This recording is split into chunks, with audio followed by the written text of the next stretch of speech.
Quand j'étais plus jeune et que j'imaginais ma vie d'adulte, je me voyais à la campagne, entouré d'arbres, d'animaux.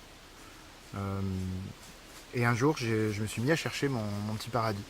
Il nous a fallu rénover une ferme à l'abandon. Ça a été beaucoup de travail avec ma compagne Servane. Et en 2012, on s'installait comme agriculteur, comme éleveur de chevaux.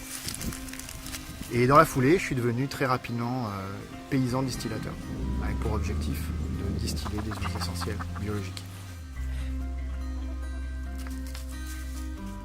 J'avais quelques connaissances en biologie, en physique, qui m'ont permis de démarrer mon activité. Et très vite, il a fallu que je me forme spécifiquement sur les plantes aromatiques. Donc j'ai fait des stages, j'ai fait des rencontres.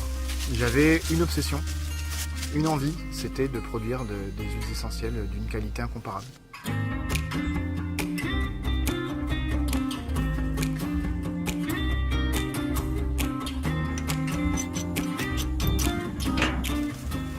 À l'époque, j'ai eu beaucoup de difficultés à trouver les financements. D'abord pour acheter la ferme, puis ensuite pour acheter le matériel et financer les mises en culture, acheter les plantes. Du coup, il a fallu trouver des alternatives. Et j'ai eu une opportunité en 2015 avec un ami, Thierry, un chaudronnier, qui m'a proposé de m'aider à construire mon propre alambic. Et tout est parti de là.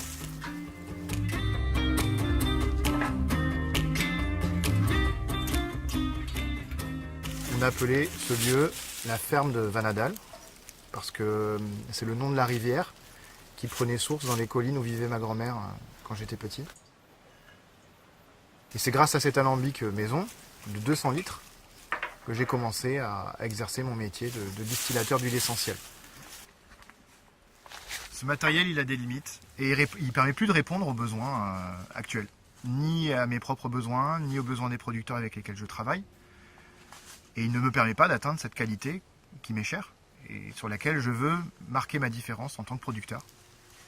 C'est pour ça que j'ai besoin de changer de matériel. C'est pour ça que j'ai besoin d'acquérir du matériel plus professionnel, plus grand. J'ai ce projet d'alambic mobile qui va me permettre d'aller directement à la rencontre des producteurs. Et parce que la qualité d'une huile essentielle et d'un hydrolat dépend grandement de la qualité de la plante, cette nouvelle étape sonne comme une évidence. Du coup, si vous aussi, vous pensez qu'une huile essentielle doit être de qualité, que ce soit pour utiliser dans vos cosmétiques, dans vos préparations culinaires ou même en diffusion, j'espère que vous soutiendrez notre projet.